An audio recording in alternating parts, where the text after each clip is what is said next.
There are things we can do. We bring it good news and we give it to you. We touch it for podcast and connecting people and culture from getting up out of the club. Qualify people who willing to sell. Blessing that time and that effort are rest. The brothers giving us the end, the promise of them. The work of my life without fear. I lyrical health. Master. Clay Paris, who make on you, I can't ask it if you been you. Say my journey, Tina can ask my jamo. And yes, I know money, and more I get you. And you love Sktv, the best in Liberia. Sktv, the best in Africa. Sktv, the best in Mama Liberia. Must hold by the lofa and grandbaza.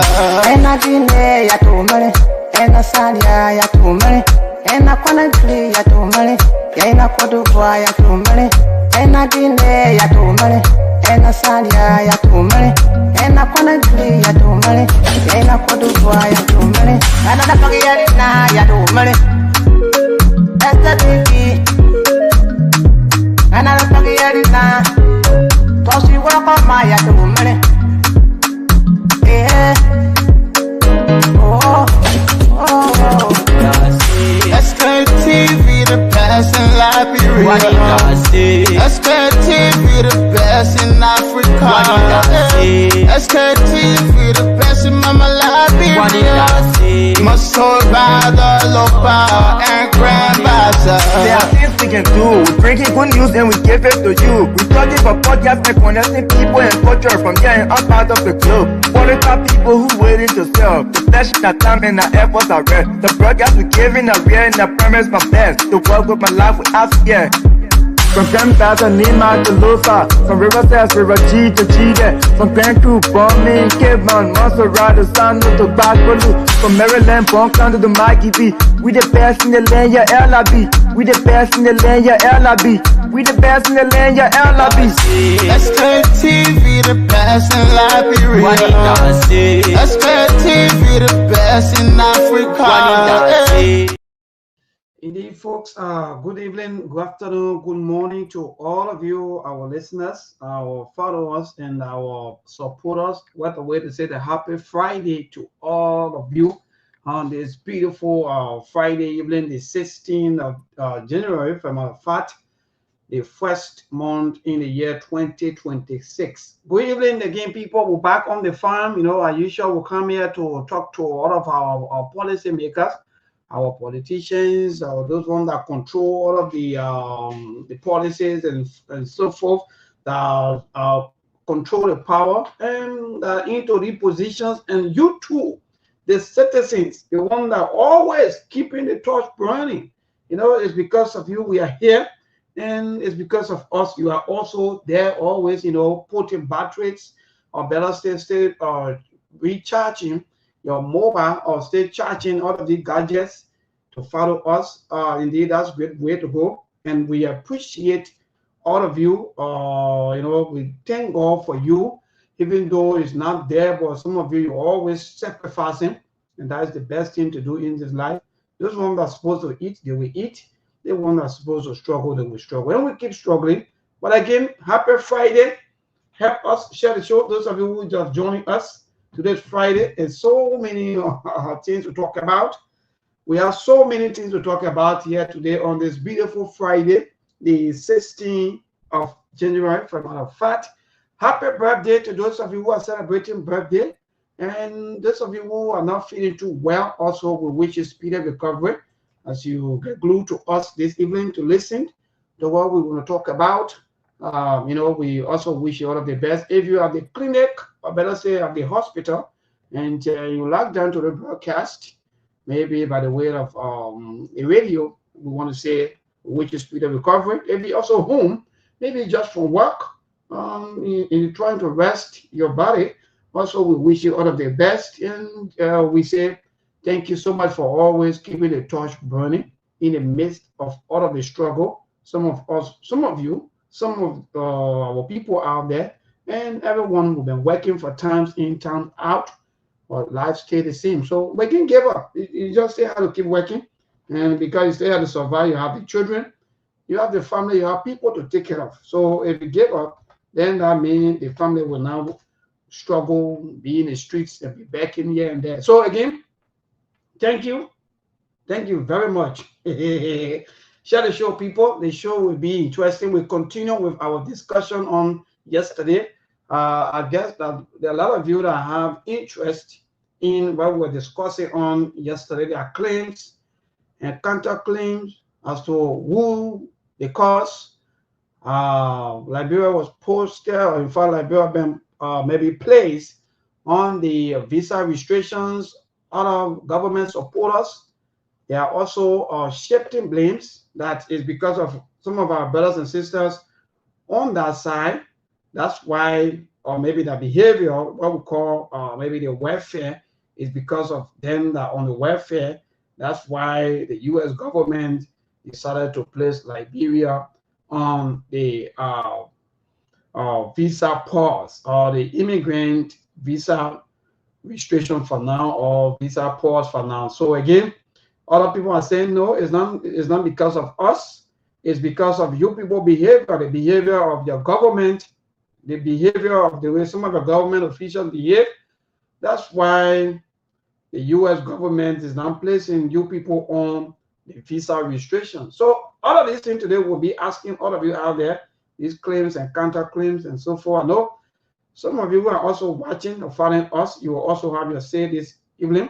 Also, you can also have your comment, or in fact, have your say by way of commenting and informing us exactly as to, because the blames, shifting blames, is been away for a little time. The issue of sanction, people who lobby for people to be sanctioned.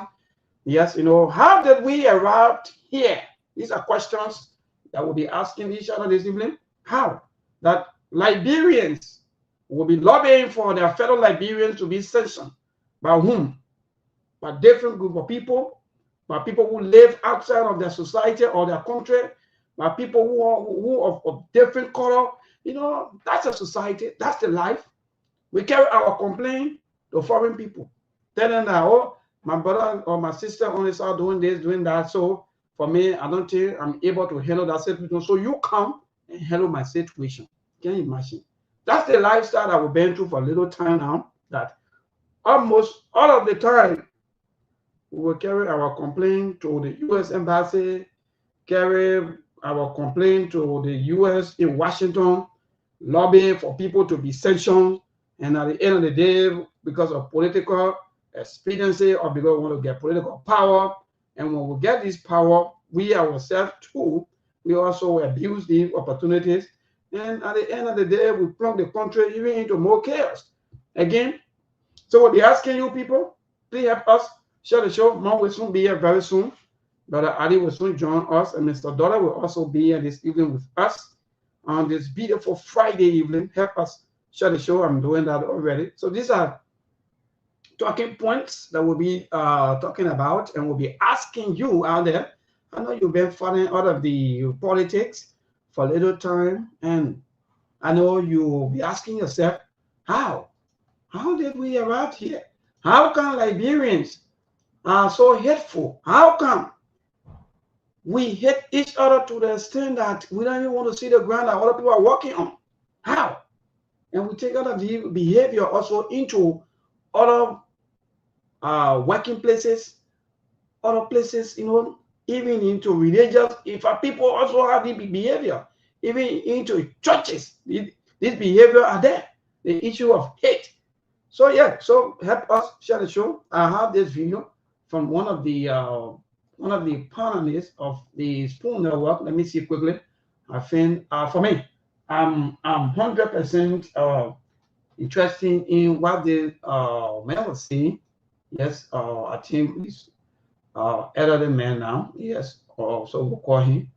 Where is this video? Yes, indeed. So I think his name is Gibbs. They will also play Prophet Key also allegations about the Speaker Wahala that also called Okay, good. So I have the video already in queue. Let me see quickly before the team come on. Well, help us share the show, people. Help us share the show quickly. Yeah, so let's play this video. And this is a problem that we have today that can be settled. The listening to Prince Wild Johnson also accused the religious people of also helping to even get rid of the late Samuel Kayando. All of the problem today, we all just bucket everything. Let it go. Let it go. Let everything go. Today we stay into the same thing. So let me play this video so that you can listen quickly. I got this video from the internet, and I think this is Mr. Gibson also on the Spoon Network. During the Doe administration, during the Samuel Doe administration, Ellen Johnson Sirleaf and the opposition politician went to the United States Congress and requested the United States government to put sanction on Samuel Doe. During the Weah administration, the UP and Costard and the COP, they lobbied. They sent people to America. They campaigned for the U.S. government to put sanction on the Weah administration. I think we have forgotten so fast. During the Weah administration, individuals were sanctioned by the U.S. government. They see this, the Unity Party use it as a campaign mantra. And everybody were jumping that they do the sanction on the individual was a referendum on George Weah.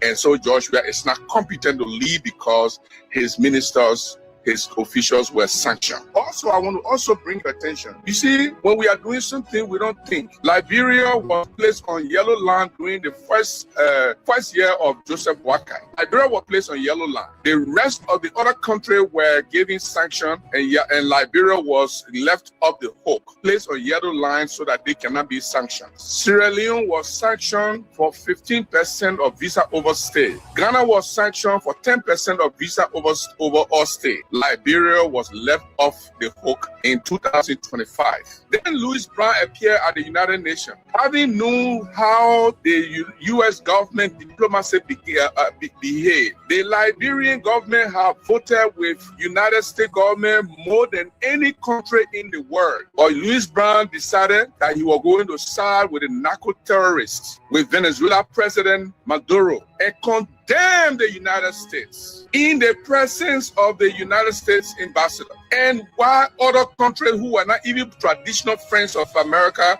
were voting with America. And then Trump said, well, he's a reciprocity president. You poke my eye, I poke your eye. Now Liberia is sanctioned, and they are looking for scapegoats that we, the prospective seditions and opposition, are the ones that are rejoicing. If I had drum to beat, I would beat it. Because this government is the most reckless and irresponsible government I have ever seen. That you will send your ambassador to the United Nations, for the United Nations, and for the ambassador who had blood on his hands during the MPFL years, who are responsible for 1992 autopause, to come to be your ambassador in the UN, who will degrade and disgrace the United States government. And you dance at home and think he had delivered a beautiful speech. They were all on Facebook praising him that he delivered a beautiful speech.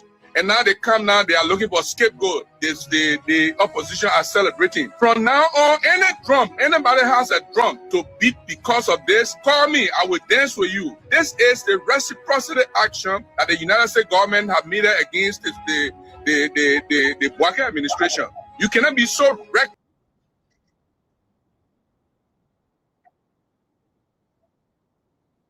All right. So there you have it. We have all of these things that we'll be talking about today, and I guess that you just listened to Mr. Gibson, also one of the panelists on the Spoon Network, also giving his own take on what happening. Yes, but again, these are things that we go through.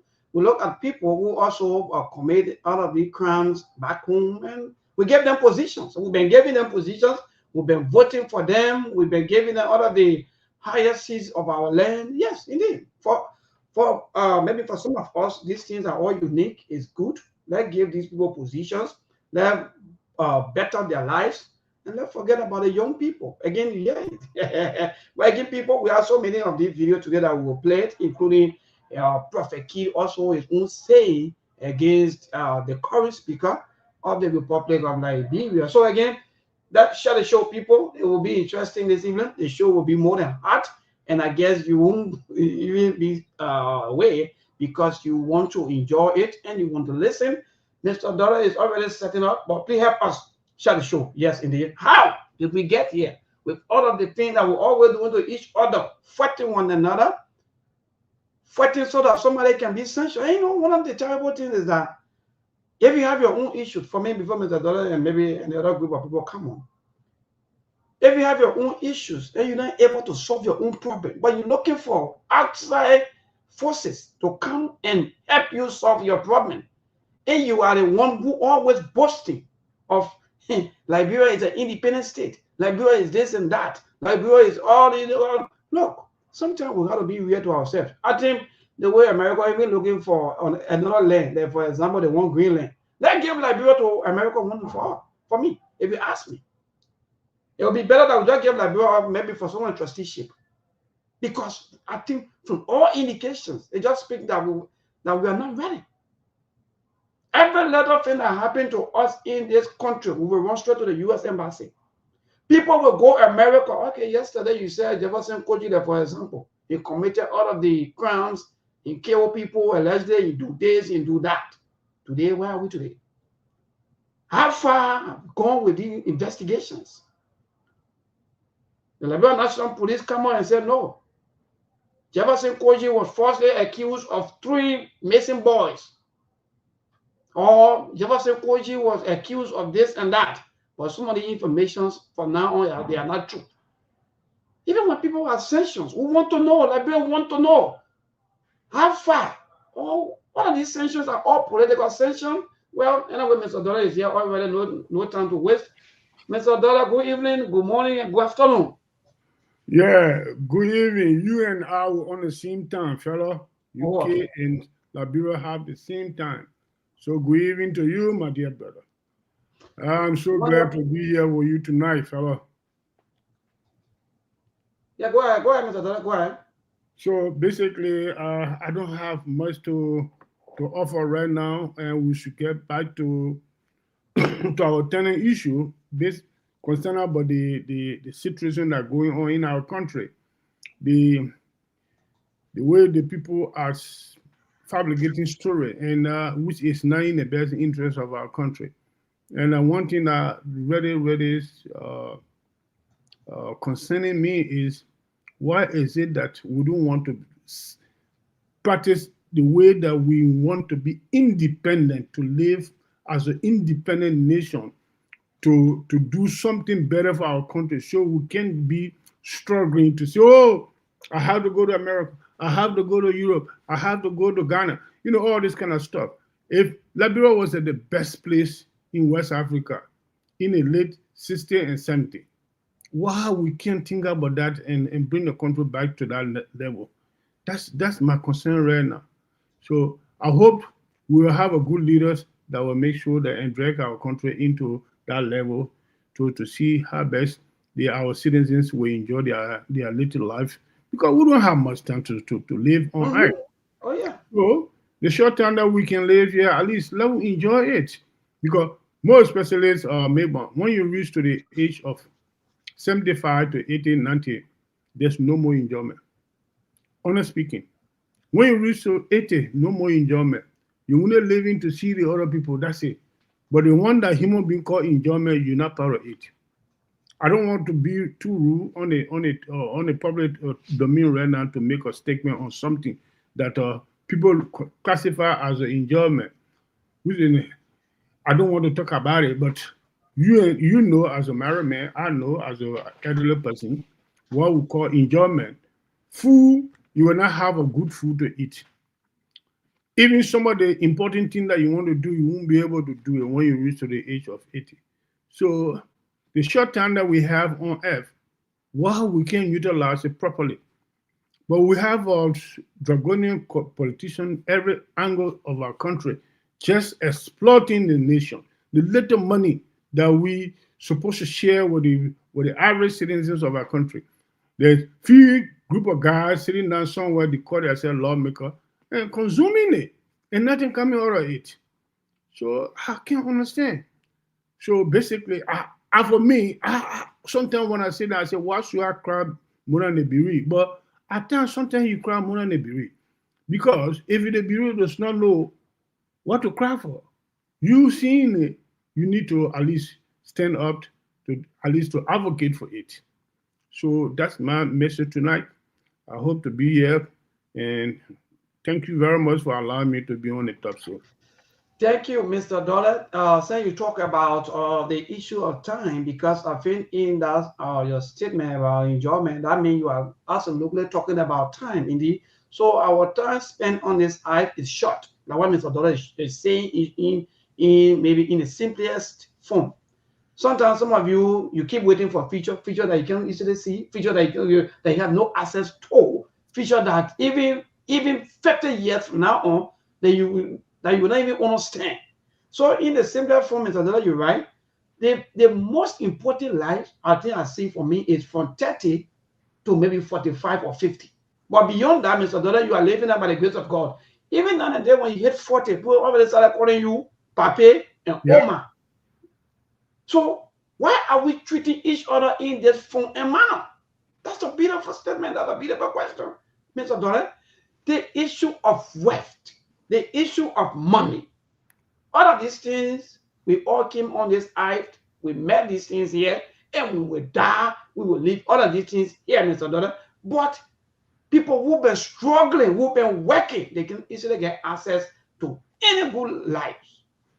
You see, So, Mr. Dollar, so you're right. So today again, we'll go back to our discussion on yesterday. We were discussing about the 74 countries, including Liberia, making it 75 that were placed on visa pause or visa restriction for now. And that will start on the 21st of this month. I think hopefully by next week, Wednesday. And there are a lot of misreactions in the public land. The government supporters are also blaming those citizens that in the U.S. who quote unquote claim that because of them, because some of them live on the welfare and so forth. So, and also other people are saying no, it's because of the government own behavior, or maybe the way the government proceeding, the way government doing things, the issue of our ambassador at the U.S. defeating his statement. So yeah, so people have their own saying. And also, I played one of the short. I think I played one video not too long from one of the panelists or spoon, Mr. Gibson. If you listen to that video, he also talked about the way we lobbied for the issue of sanctions against people. And Mr. Dollar, thing you want to order me here, I'll be asking you maybe before the other team come on. Why are we always hateful? Why are we against each other? So are we not able to solve our own problem until we got to run out there to lobby? Even the lobbying fees, some of the lobbying fee that we always pay, it's not going to build more than 50 schools. But we prefer to lobby. We prefer to waste the monies in the hands of Western people, or maybe in the hands of some American citizens in the name of lobbying, so that quote unquote, so that you can be sanctioned. That all that other politicians want, so that you can be sanctioned, so that your capital can be tinted, then they're okay. Even if the court will spend $1 million, they are okay with that. So, Mr. Dollar, I don't know you want to, Yeah, listen, let me just comment on that lottery issue. You see, those the lottery that people talking about, I don't know, is a laziness. Government officials are going around lobbying with the American and lavishing the monies in the hand of some unscrupulous lawyers and people in that country. They are cowards. If you doing your right thing in your country, you have no reason of going to waste money on people outside of the country. Because whatever is supposed to make people to censor you or to put any kind of crown on you, you are not part of it. What should you be afraid of? But the point of the matter is this.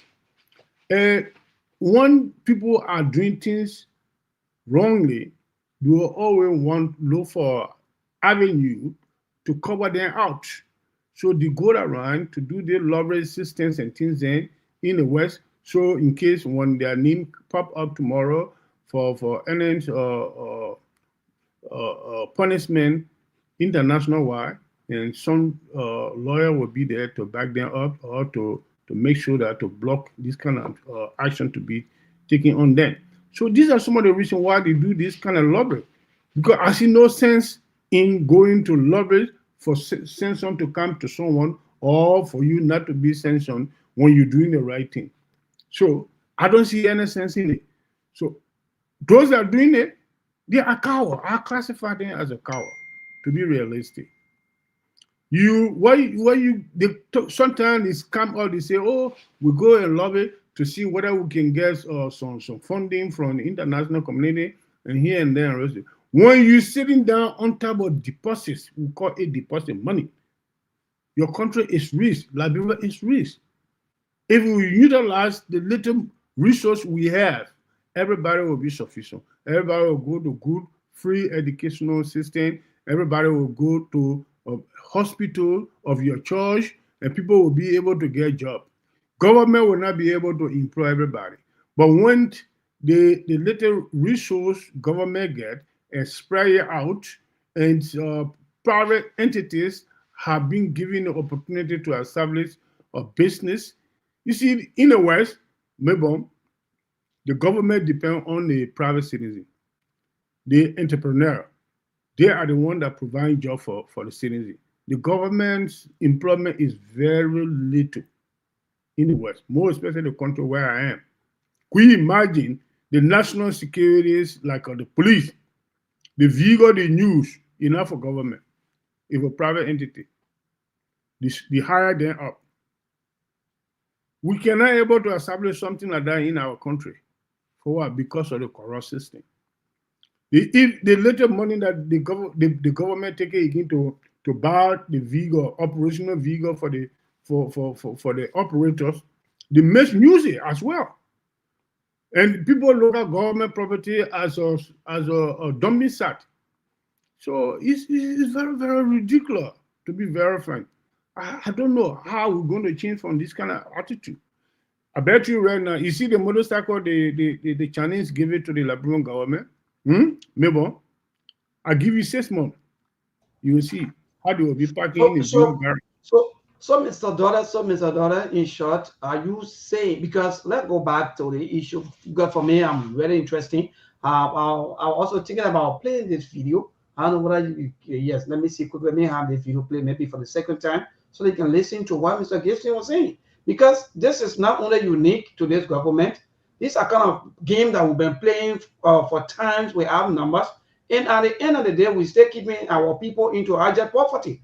Everything we run straight to Washington. Every little thing of ours, we run to Washington just because we want to get that maybe closeness, maybe with Washington. But at the end of the day, our people's lives are not changing. And we keep spending the millions of dollars lobbying, like you said, with some of the quote-unquote lawyers who maybe here from the U.S., or maybe so many lobbyists or so on, and we go close to them and we make all of the budgets, give money that can transform the life of our people. We prefer to spend money just because of political alliance or political what. But again, we play the video, Mr. Daughter, so that we can listen to what Mr. Gibson was saying. During the Samuel Doe administration, Ellen Johnson Sirleaf and the opposition politician went to the United States Congress and requested the United States government to put sanction on Samuel Doe. During the Weir administration, the UP and Costard and the COP, they lobbied. They've sent people to America. They campaigned for the U.S. government to put sanction on the Weir administration. I think we have forgotten so fast. During the Weir administration, individuals were sanctioned by the U.S. government. They see this, the Unity Party use it as a campaign mantra. And everybody were jumping that they do the sanction on the individual was a referendum on George Weir. And so George Weir is not competent to lead because his ministers, his officials were sanctioned. Also, I want to also bring your attention. You see, when we are doing something, we don't think. Liberia was placed on yellow line during the first year of Joseph Boakai. Liberia was placed on yellow line. The rest of the other countries were giving sanction, and Liberia was left off the hook, placed on yellow line so that they cannot be sanctioned. Sierra Leone was sanctioned for 15% of visa overstay. Ghana was sanctioned for 10% of visa overstay. Liberia was left off the hook in 2025.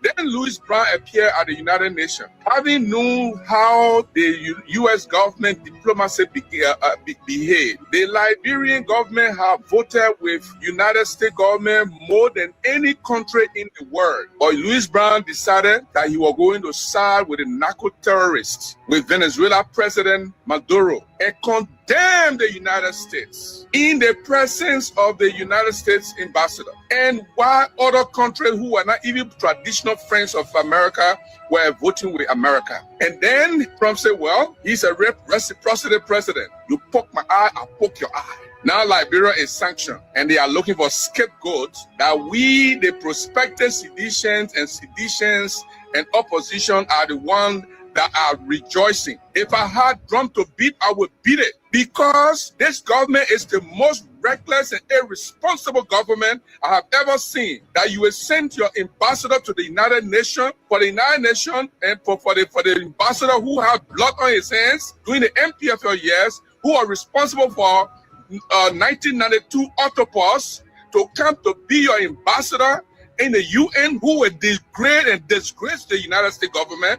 And you dance at home and think he had delivered a beautiful speech. They were all on Facebook praising him that he delivered a beautiful speech. And now,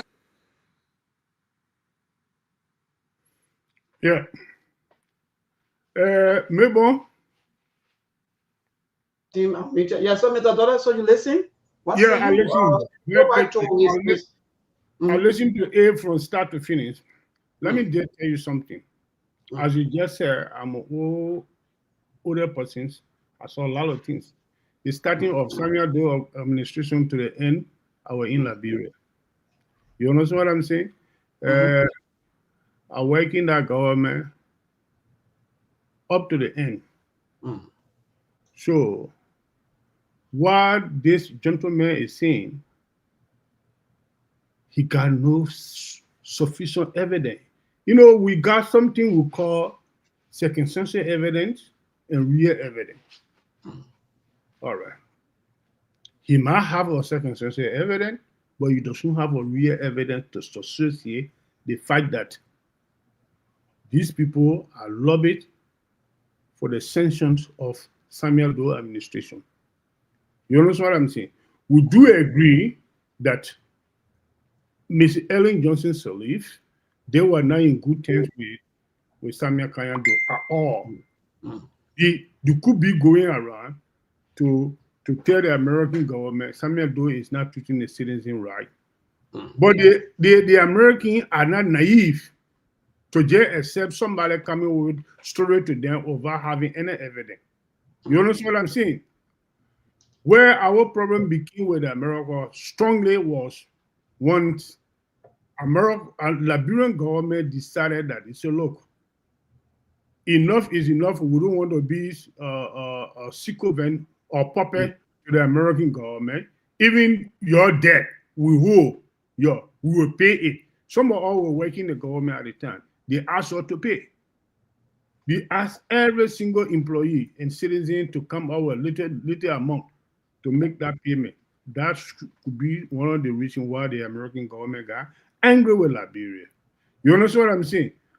But Ellen, it is an open secret. Everybody knows Mrs. Johnson's, and they were not in good terms with Samuel Doe administrations. You could be someone who would at least lobbying to see whether they should do everything possible to remove Mr. Doe from power. But there's no sufficient evidence, physical evidence to substantiate that fact. You understand? But it could be circumstantial evidence. Mr. Dollar, let me ask you this question, Mr. Dollar. Since you are let me talk about Joe Weir issue. Then you can ask. No. I want to do it step by step. Since we said all Samuel can do, let me ask you this question. Because you are saying that maybe the quote unquote the people who were lobbying by them to sanction the previous government or the Samuel Kanyando government, they were maybe according to this video of Mr. Gibson, there's no sufficient evidence. But there were fighters, the people who bought guns and Woodrow rebels. Why that happen? That's what I'm telling you now. The physical evidence from Ellen Johnson Sirleaf and some elements of in the Liberian political sighting But then, going to sanction to lobby for sanction. You understand what I'm saying? In Samuel Doe administration, there was no sanction. No. Samuel Doe government would never sanction. What happened to Samuel Doe government was the renegade, the political renegade that was outside of the country, get their set together and train some people that was outside of the country to invade the country. But the American government did not sanction Samuel Doe government. So there's no record to that.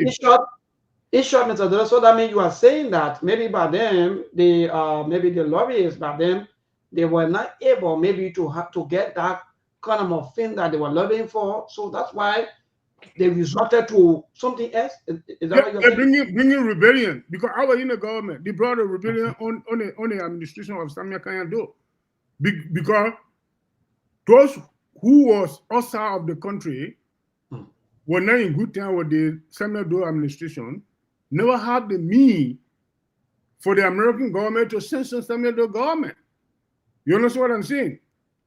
But they had a means to recruit us, the Liberian outside of the country, to bring war into the country. You see, that's what I note of, because that's physical evidence. They have support from before more come on, more really push to so when we go to George Weah issue. No, we will go to Weah, don't worry. We'll go to Weah, we'll say our time, don't worry, because it's step by step. But let's move back. How they got their support, or where they get their support from to wage war? Because mind you though, the fight war is expensive. So, okay, say you go out there to go and lobby, maybe for government to be sanctioned, and that don't work, and you turn into another way. So who supported them? Was the same group of people, maybe the people that they have around the country? Maybe you were little boy at the time. There was a touch shot between our former president Samuel Doe and the former president of Libya, Muammar Gaddafi. You understand what I'm saying? That is one. Number two, that's why they always say, when you are in a living state environment, have a good relationship with your neighbor. And Samuel Doe administration was not in good time with Ivorian government at the time. Only Ofo Banye. You understand what I'm saying? So Ofo Banye, there's no evidence to show that Ofo Banye did give earnings of financial help to the rebellion, but he gave them will to come into Liberia. You understand what I'm saying? But there's an evidence that Gaddafi gave a bail to the dissident group to train in his country to come to Liberia. And I want you to understand this. This is an open secret. My argument on Gibson issue is about, you say, the lobby for sanctioning. There's no evidence to show that, these lobbies went on and the Samuel Doe administration was sanctioned. No. So there was an enemy outside of the country against Samuel Doe administration. You understand what I'm saying? That is a fact. So, all right, thank you, Mr. Doe. That's why I know. Go ahead, Mr. Doe. Go ahead quickly. I wanted to welcome Monk, but go ahead. Yeah. So as I'm saying, my argument on the young man issue, which was Gibson said, the people lobbied to put sanction on Samuel Doe. And people went and lobbied. Right? You are saying that they never maybe succeeded, but they did not succeed on the lobbying to support sanction on Liberian government. What they did. So the people, what they did, they get themselves together and recruit the native citizens of the country to invade the country. He managed to do that. All right. Thank you, Mr. Dada. Mark, my brother, the topic today is indeed interesting. How we I'm listening to the minutes into the time. But good evening, my dear brother, and welcome. Well, I'm doing great. Great to be here. I'm just enjoying the conversation, listening to the old hand, and I'm taking my notes. Yeah, let me make this thing clear to you here. Maybe this could be a history, this could be an information for many people to understand. You understand what I'm saying? The gentleman said people go to lobby to put sanction on George Weah administration, and where he cannot prove the evidence that Mr. Dada will come to that. Mr. Dada, I beg you, please just hold on, Mr. Dada. Don't rush us with this. We'll come to that. Yeah, let Mark come up first. Mr. Dada will beg you, please. Mark, my brother. Mark said he said taking no. He said taking no. Maybe one will throw more. So yeah, I agree. More will take note of all those. And come over with the show, Mr. Dada. Don't worry. You will come. In fact, we're coming all to that, and how we get here. That's the question we'll be asking today. But Mark, my brother, I know you've been following. What say you? I never got a foundation of the argument except for the one between the way he talked about Samuel Doe and citizen lobbying. Lobbying is just one tool you could use. Lobbying is permissible in the United States. It's considered a First Amendment right. The question you should be asking, why will a group of citizens lobby against their own government, except there is a gross abuse? And they believe that when they can appeal to Western power, you can mitigate the risks also in terms of life and destruction, because sanctions from international partners or international powers or the power brokers is a way of regime change, but in the slow, we call it a soft coup, wherein economic pressure, it put that extra weight on the president. Maybe he can resign, maybe he might leave power. So it's not a bad thing to lobby. Because I'm going to say, if I wanted to be president, like, bro, from what I've seen over the past two administrations, if I have the opportunity, I can lobby against those governments to put sanctions on them. Because they come with gross abuses. They disrespect the Constitution. Like in the case of Samuel Doe, he was never elected to power. He rigged an election. He chased a political opponent of the country. He changed the Constitution to favor him. He warranted a sanction. So it wasn't a bad thing, even though the outcome was not what we anticipated, but it wasn't a bad thing to lobby against the government equally so. So the thing here is, people won't just get up and lobby against their government. There are certain things they will see happening in the country before they can even come up with a conclusion that we got to find other means to remove this government, especially if it's a military government, and then you can use the citizen pressure and then get the government out. Because at the end of the day, the people are the one that happens to be the real power broker. In the case of Labrador, we are always looking for some kind of a messiah from overseas to come and rescue them. Other countries will not wait. People will do that. People will make a move. So it's not strange. It's not a new thing. It's been happening forever, because there are things that the government can get engaged into that will warrant their own people coming to lobby against them. And people with money and power and influence, they are at liberty. In America, it's considered First Amendment right. You can lobby against your own government. So it's something that is acceptable. So Mark, thank you. The more concern here is, after all of the years of lobbies and so forth, spending huge, because I know that it's not free, right? Let me ask you first. Is the issue of lobbying? When they talk about lobbyists, you come to Washington, D.C., they got a particular avenue they call K Street, where they got lawyers and law firms. Those are all lobbyists. They are just middlemen between the people and the government. You're not going to walk to a public official directly in America. You go to a lobbying firm, you do your research based on, some of them, they are former lawmakers, some of them, they are former professionals, they are lawyers. They open their law firm. They use their connection in government to push certain agenda. You come to Washington, D.C., you ask for their fees and the amount they will charge you. You see the kind of a survey, look at their history as to how they've been successful in running the business, some of the clients that they work with, and the outcome. Some of them charge you upward of $500,000, $600,000, sometimes $1 million plus. All depends what you want to get accomplished. Even some of the grant and loans you'll be getting in Liberia, Madam Sally lobby a lot. She spent hundreds of millions of dollars to get some, some multinational corporations to come to Liberia. The $4 billion HIPIC initiative, you think how Liberia were able to pass that HIPIC initiative because she got to come and lobby. So lobbying here is not a bad thing. You got to do it with the right intention, and it's allowed. I would say it's admissible in the code of law for people who speak, or how they call it, a judicial terminology. So it's not a bad thing. It's protected by the law, and it's legal. It's not an illegal practice. So you can come. So Mark, another concern again is all of the times, all of the years, all of the money that we've been spending for Liberia, for all of our leaders, maybe for oppositions, for those people who claim that maybe sometime or the government that come to power always maybe treating the people badly and so forth, and they've been lobbying. Sometimes when they come to power too, they join the same thing. So are we really benefiting from any of the quote-unquote lobby, or we are just doing these things just for political expediency, or maybe to just get oppositions? Because for me, from all indications, all of the quote-unquote politicians and everyone, at the end of the day, everything is just about them. Yeah. The thing is, it's not about the outcome. I'm just talking about the process, whether it's legal or not, whether it's permissible or not. I'm just saying it's a legal thing that you can use. It's one of many tools in the toolbox of politics. But the exception is some of our leaders, somebody that criticize past regime, when they come in power, they do the worst. I mean, if you want to lobby, if you want to bring war or some kind of a political instability or insurrection, either way you call it, at the end of the day, if you are successful in getting power, then you must do the right thing. You cannot come and double down on something the previous administration did. Then your lobbying effort becomes worthless and useless because you are not different.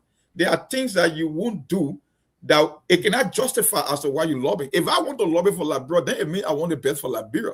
So if I'm in a position of power to influence government policy or to be in the position of power, then I must do the right thing and set some precedent that other leaders can come and follow. But you cannot come and lobby against a tyrannical regime. You become president, you loot in the central bank, you loot in the finance ministry, you put in, you cry about nepotism, you come, you bring all your people, all your sons, friends, put them in strategic position and lucrative position. No, then it means your lobbying effort is worthless and useless. So for me, I'm not looking at the process, I'm not looking at the outcome, because the outcome is not even guaranteed. There are some times that even the great United States can try to intervene, and the outcome cannot be what they wish for. Like in Iraq, we saw what happened in Iraq. We saw what happened in Libya. Now we got a particular sectarian group now that in control of Syria. So that you take that you win, you take that you lose. You cannot predict the future. You cannot predict the outcome. You just got to do what you have to do when you come to the diplomatic circle and see what will happen. You roll the dice and hope that the best thing happens, but it's not guaranteed. Yeah, Mom, you see, one of the topics that we started on this thing on is the Gibson explanations. That's one brought this topic. Gibson said that people lobbied against Samuel Doe. For people to be sanctioned, they then listed other government up to this government. He was talking about sanction. He said they lobbied against Samuel Doe administration to put sanction. They also lobbied against George Weah administration to bring sanction. I am saying for Samuel Doe administration, I don't think the lobbies work for sanction. But I know that people were outside of the country were not in good relationship with Samuel Doe administration based the way Samuel Doe administration was running the government. They were not in good relationship with Samuel Doe administration. So the man have done it, but there's no evidence because there's no evidence to show that yes, what the lobby for ain't happened. But what I do know, they get themselves together and create a group of renegade people, both the renegade politicians and the renegade military personnel and stuff and things there, to bring invasion into the country, which there's evidence to that effect. But George Weah's situation, for me, is my personal opinion on that. That is, George Weah himself behaved in a way that the Americans supposed to put their own, even whether someone go to them or not, they're supposed to put sanction on his administration. Because if this is the first time in the history of my country, Liberia, for the CIA directors to come and invite the sitting president to CIA headquarters for consultation. So that is a clear manifestation that George Weah administration would misbehaving. He required some sanction. It's just that they cannot censor the president, the sitting president. So, but the lieutenant around the president that causing a lot of mayhem for the country, they could be sanctioned. That's why these people were sanctioned. Okay, good. So, Mr. Dodd, since you already talked about that, that's good. So I'll be having a few questions. Maybe Miss our brother Montu will also part through with some of the questions. Okay, yeah, granted that maybe some of the previous government officials were sanctions, quote, based on some maybe allegations, accusations, and so forth. Now, can we move back now as a country to know exactly why were these citizens sanctions, even though the U.S. come on with some of their ruling, or in fact some frame though, or they come up with their ruling and so forth, and they said based on so many accusations and so forth.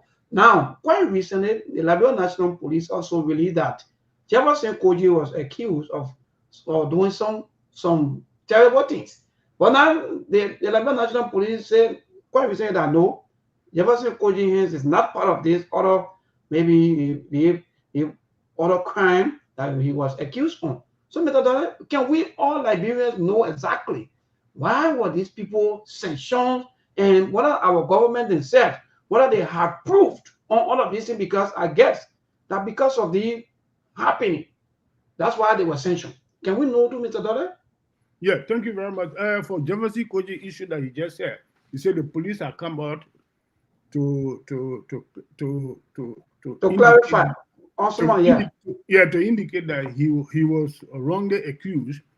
So if I were Jefferson Koji, I would demand the police to give me a clearance on that. You understand what I'm saying? I would demand the police to give me the clearance that I would not involve in any dubious act, and I will clear from whatever allegation leveled against me that led me to be sanctioned. So if I got that clearance from the police, I could take down to the sanction department of the United States or whatever administration that sanctioned me personally. You understand? To show to them that whatever they say about me, it was false and misleading. So one that is proving those that came out with such a statement that led me to be embarrassed nationally and internationally, I can sue them for defamation of character. Good. These are things that's the point I want us to make today, because Mr. Dollar, sometimes people can be accused falsely, and there are a lot of people today who are in prison just because of accusations, allegations. Sometimes they may do these things, sometimes they may not. But at the end of the day, because of political expediency, or because politicians out there, they want to play ball with these things, they want to do this. Every little thing that happened to you, they also accuse you. Sometimes they go to the U.S. Embassy, write the U.S. Embassy for so many reasons, and at the end of the day, sometimes your name's been placed up there as someone maybe falsely accused or that will be sanctioned. So that's why I want us to get most of these things clear today, so that our people out there, they can understand this thing. But more, what say you? The same question go back to him, and other people have been accused, and sometimes they've been sanctioned. Well, sometimes, like for example, the Margibi County Senator McGill, always calling for the both U.S. and Liberia government to investigate him. But nobody picking his call. He's still calling, and he's still moving around freely.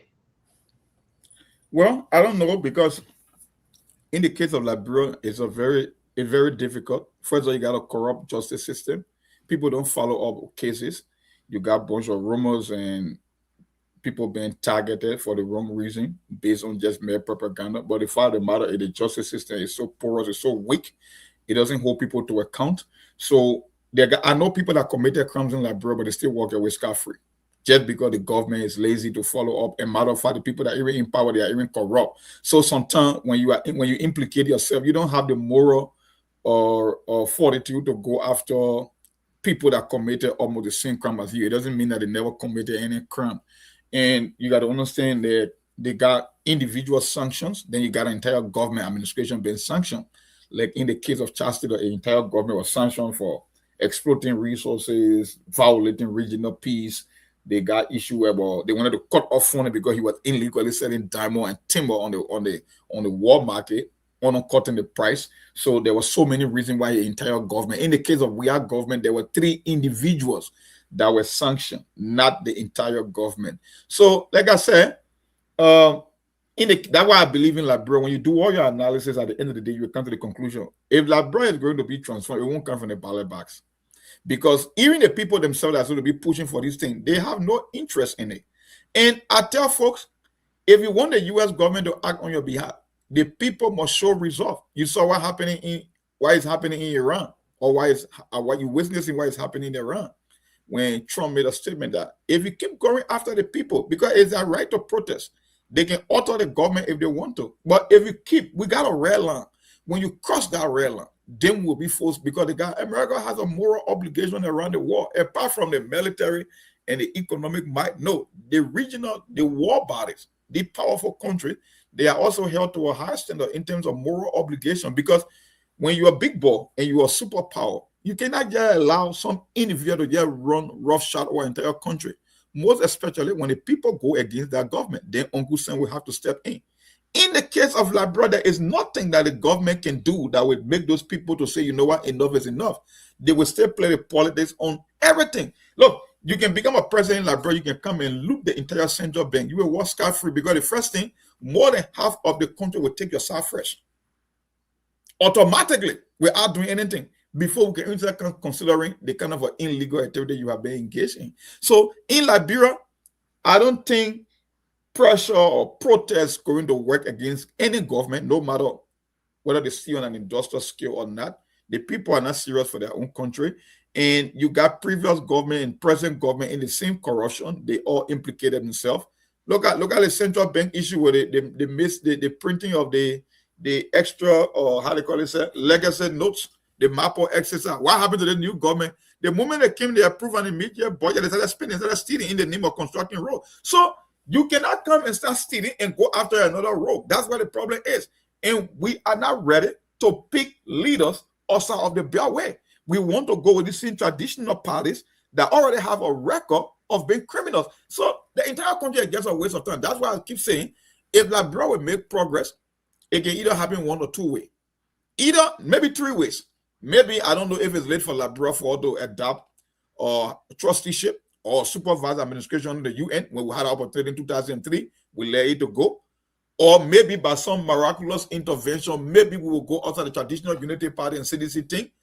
Or maybe U.S. government or some kind of a sanction that will fall. But still, like I said, at the end of the day, I don't think the redemption of Liberia will come from the ballot box. Because the people that are voting, they accept compromise. They can get in truck and cross congressional district to go in, undermine their own electoral process.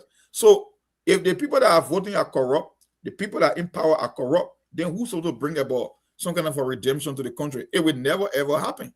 So every election cycle, you still have a higher chance of going back to the same criminals. Because I had a vote, we just saw one in Nima County with Koga.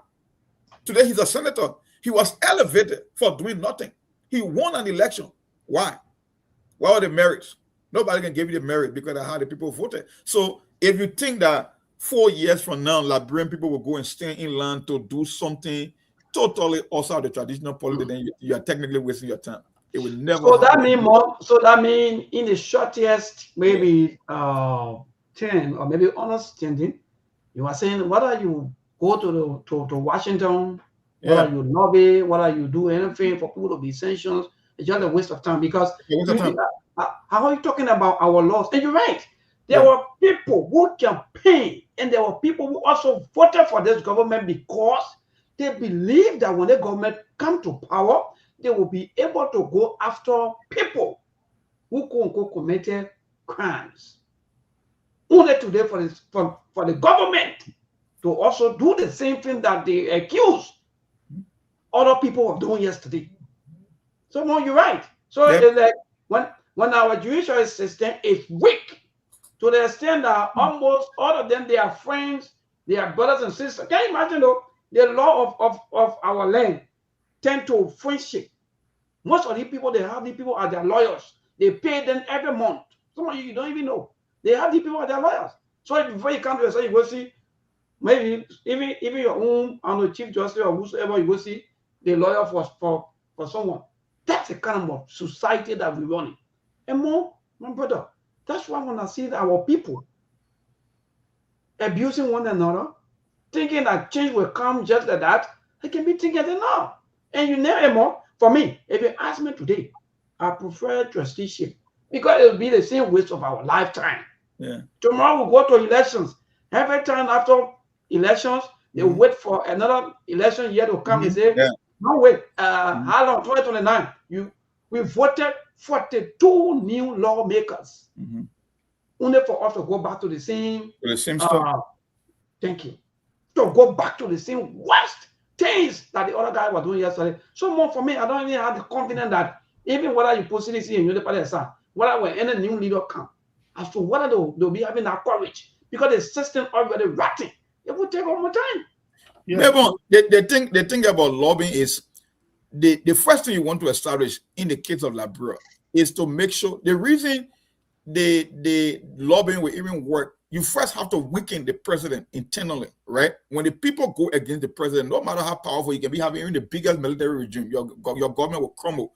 Because the first thing is you want to disconnect the people from their leaders. Because when that rift is there, then it means the president is already weakened. Now, when Uncle Sam come in, they only adding your icing on the cake. But in your situation, like brother El Clasico, so even if you come in lobby here, you are still wasting your time. Even if they put sanction on the individual, they put sanction on Maggie begin senator. So why is the essence of the sanction? Because I know that the sanction, you want some undesirable outcome, but you are not getting the outcome. If you cannot get the outcome, then the sanction becomes useless. So when you can break the people from their leader by creating that rift politically, you weaken the leader, then it's easier for the international partner to come and say, Mama, you know what? The people already want you, so you got to let it go. Like what happened to Maduro. Maduro was very unpopular. More than 9 million of Venezuelans live outside of Venezuela, the largest refugee crisis in the Western Hemisphere happened under his watch. So he was already weak internally. That's why America could just walk in and just picking some kind of a trash and get it out, because he was weakened. In the case of Liberia, you got rescue children. They already get a green t-shirt. You think you're going to come and put sanctions on Burkina? That's why when you're president Liberia, you don't care. You can just steal because you know nothing will happen. The people are too entrenched politically to even consider the future of their own country. If they will keep bringing the wrong person in power, they will keep doing it rather than taking a different twist or a different turn in pushing the country forward. They will keep repeating. So if you have election 2029, you will get the same result. 2035, you will get the same result. 2041, you will get the same result. The same result, Mom. The same result. You're right, 100%. Go ahead. Yeah, Melbourne and among, you see, the typical example is just clear. The deputy speaker of the House of Representatives, he knew he was unpopular in Mashararu. What he did? He moved to Lufa. He was elected there.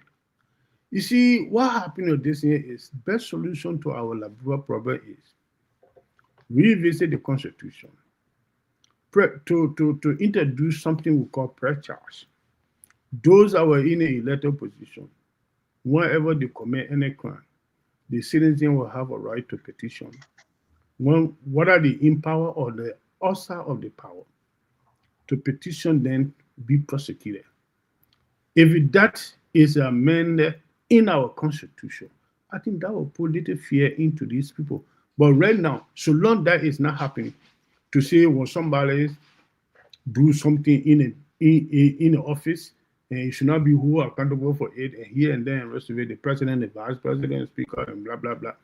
If that is ratified in our Constitution to say, no matter what kind of position you have, whether you're in and out, you can be prosecuted, you can be pre-charged, or whatever, people can petition you to be prosecuted.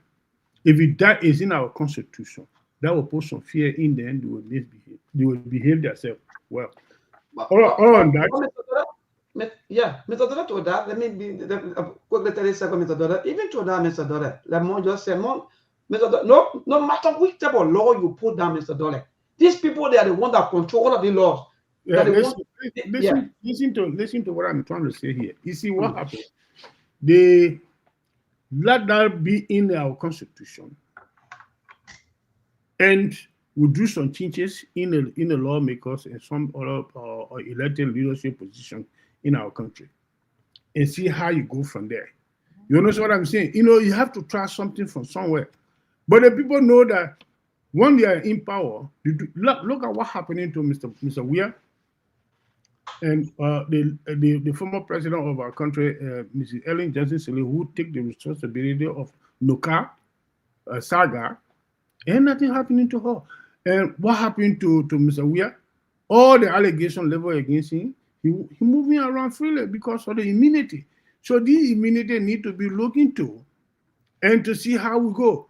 And you see, like what Brazilian Monk just said, you can change the entire lawmaker right now and bring a new one. So long they know that they can do anything, nothing will happen to them, they will do the same thing. Because they classify this kind of elected area then as a money-making area. Some of this guy there, you see there on the street, the guy not. Look at this gentleman here. He was selling cold water right to Konfo, the former speaker of the House. Tale was he was selling cold water. You understand what I'm saying? 20 years ago, he was selling cold water right to Konfo. He's a multi-millionaire. When you talk about even the deputy speaker, the current deputy speaker right now, who he was selling plank to rail. Someone who was selling plank was not having that kind of power that you're having today. But the men now, because already basically they have that something, that clause within the Constitution protecting them. That's why they misbehaving. And let them take that from them. Well, let me tell you something. The reason you are capable of sitting and projecting the future of Liberia is very simple. When you get two major parties in the country, wherein all parties are in the country, but people choose to settle for two. I don't know for which reason they settle on two. When you go to the House, where you get the most power is concentrated, because I know what they call it the first branch of government. They are more powerful than the executive all over the world, but people don't know. I said no, because in Africa you created your own form of democracy, but in the democracy, every law control, the most powerful branch is the first branch of government. You can remove a Supreme Court justice and they can remove a president from power. So it means they carry more power because they are a body. In the case of Liberia, you have two major political parties where in more than 80% of the lawmakers are split between those two. In a normal country that won't progress, nothing will pass easily because it means the House is almost evenly divided between two parties. But there is no opposition on anything. Even though you got two major political parties in the country, when they won't pass illegal money deal, they pass it. When they won't pass oil block, they pass it. So I'll be asking myself, how can the average voter even believe in the democracy when the people that will be representing them, that will be extending oversight? I guess also from chairmanability about his opposition to the accelerometer or deal because he wants certain checkpoints, certain guarantee in terms of the long-term durability of the contract. How many of your lawmakers are even talking about that? So, if you got your lawmakers that cannot even hold each other accountable, what makes you think they will hold the chief executive accountable? Because you got two major political parties. It means anything that Unity Party is for, citizens will be opposed to it. Not in all cases, but most of the time. Most especially when you come to oil blocks, when you come to international investors coming to the country. More important information. The independent lawmaker in the lower house is more than the two political parties. But if they're independent, why they can form a caucus and do anything with because the yellow envelope. So the brown envelope is the one that controlling them. Mr. Dollar, then we are all saying the same thing indirectly. Because if you claim to have independent, the independent should be the one pushing the interest of Liberian people because they want to break away from the two corrupt system, right? The two corrupt parties. But if they are more, then if we keep talking about the envelope, then I understand why people don't even care to vote during election. Because there is no point in voting. Yeah. You vote to make change. If you cannot get result and you keep changing the individual and getting the same result, then there is no need to participate. Yeah, if I tell you something, you might not believe it. Many of the independent lawmakers, the little kappa they have in the crosser, they borrow money from different angles to run their lay campaign because they know when they get there, they're going to get the money back. You understand what I'm saying? So when you take this money then from what every little corner they have to invest and carry on this BB statement and thing, then put a lot of BB vocabulary out and convince the people and tape the people here and there and taking people from one end to another to go and vote for them here and there and rest of it. When they get there, first thing comes in their mind, the money that they spend, they want to get it. How will you get it? Is the brown envelope. So obviously, when the government say, I want this, because government got a caution, the finance ministry fall directly on their hand. So the government will say, look at, could you imagine, Mr. Mom, recently to remove the former speaker, the guardian were in a hotel for 7 months. Who were financing them? The majority of the people that were in that place there was independent lawmaker. Mm-hmm. You know, the secret is there. It's open. Even the two political parties, the only thing I can promise you people is that we are still to prosecute them, whether the in power or the outside of the power. Petition the people. If we can get 500 human beings to sign document to say their particular man here, we got evidence to show that he do this, XYZ, should be prosecuted, and the mobile judicial system will be independent. Even the judicial system said not is a zero. You're not independent as well. The all of them holding blank envelope. It's a serious matter. That's why I keep saying, if that is the case in Labrador, then there is no need for the democracy. Because that's not how democracy works. The finance ministry is under the executive. It doesn't mean that the money in the finance ministry belongs to the executive. That's why you have lawmakers, that's why you have oversight responsibility. The whole idea that, because Joseph Boga control. No, it's not his money. That's why you got oversight. We got a budget. We got allocation, right? We got autonomous agency. So if you want to tell me that a president can come to power and instruct the finance minister to be like his errand boy and just take money randomly, then don't practice democracy. It's useless. Because in a democracy, that's not how it works. The president cannot make reckless spending or engage in the reckless spending because the finance ministry falls under the executive branch. That's why you have budget, you have oversight. That's why they got budget review, you got committees. We got to know how much in government covered, how much you generating, who holds that responsibility? Lawmakers. You think because the treasury fall under Donald Trump, he can get girl to the treasury and tell the treasury department to do this? No, it's independent body.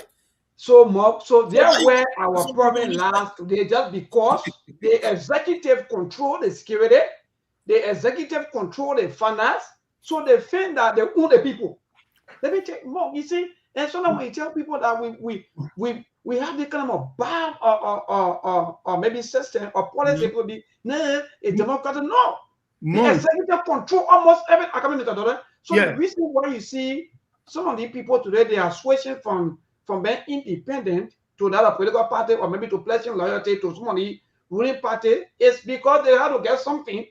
Because if they don't do, some of them wouldn't have money like Mr. Bedete. What they will do is maybe they will go hungry, and even their district or maybe citizen or their people in their district will also come to them every day and they need the money. So the only way that you get money more is you got to suck on. And you never, my brother. It's not me because the finance is owner executive. So the executive should abuse. For me, these are things. We see most of these things as a way of abusing other people. We will squeeze you. Like for example, we will squeeze you more until you either suck on and worship us. That's how we look in this country. That's why we don't have no independent mind. We don't have all of these things. Today, like for example, are you not seeing Senator Amara Kone flipping between? Are you not seeing some of the people? They are all flipping back because so now when they attention on the internet, when they look at it, they say, no, before I can go into the Bible with the president, as soon as the president crosses his eyes on you, that means all of the president executive, all of them, including even the finance minister, they will also cross their eyes on you. You see the kind of terrible society that we have today. But go ahead, Mr. Dolan. Yeah, I want to bring something to my brother attention to understand that when we say that we should pray for our country, some people will say, "Oh, God issue is different from politics." We do agree, politics is different from religion, but here is the situation: when you are in a situation where it becomes rampant, you sometimes face the God. Ask God for proper guardians. You see what happened, like what John Mayborn just said. The national security is for directly under the executive. And the national security is not there to worship the president. But in our situation in Africa and Liberia in particular, if you don't worship the president will fire you. And mind you, when you are fired in that country, maybe Brazilian, I work in that country, I see what happened. When they fire you, you're not in good relationship for you. When you're not in good relationship with the president, even your own friend around, all of them will turn their back on you. I'm telling you. So it's very ridiculous and serious. Nobody will talk for you, Mr. Dollar. Even the religious people. Nobody. It's a serious matter in that country, to be realistic. You see, typical example, look at how the police handled the fire issue at the Capitol building. When the crisis started between the lawmaker there, instead of them being neutral, what did they? They take out because it was an instruction from the president. If you have not done that, you're going to be removed and replaced. Is somebody standing by right away to take your position? The one that you refuse to do, that person will do it immediately. And if you do master, they will charge you for sedition. You understand what I'm saying? You refuse to take the instruction from the president, they will charge you for sedition. Those that say that you should persecute them, saying you refuse to persecute them, they will argue to them. All of y'all will be persecuted. That is the area where you are coming from, which is Africa, Liberia as a whole. So it's a serious problem. So what's your story before we go further? The place where I am, we meet our lawmaker here, like the senator for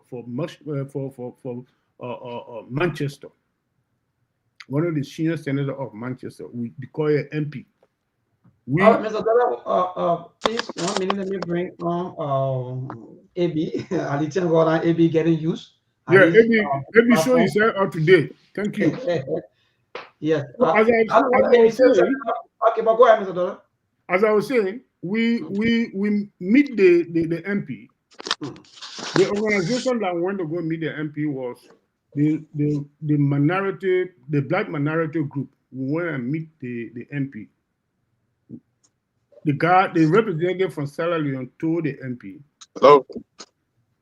that you say, look, my country, which is Sierra Leone, the time the British were in control of my country, we used to have a train track moving on time. The hospital was normal. Everything, people were taking salary on time. All the road connectivities were paved every 90 days. But since you people left, we became independent. To now, everything has declined. No more train.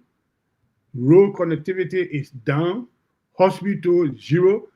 Pay system is down. So I will appeal to you, if you can talk to Tony Blair. At that time, Tony Blair was the prime minister. If you can talk to Tony Blair, for you to go back and take over our country. We're dying. You know what the next said to them? You want the independent? We'll give it to you. So you manage yourself. We're not going back there anymore. Thank you, Mr. Blair. So that welcome. AB going back. Yeah. Abraham, come. AB, are you ready? Are you ready? Basically, let me say good afternoon to you, Mabel, and morning, and Mr. Dolly, man. It's great to hear from you guys. Actually, when Mabel got started, I was just on my way for Friday prayer.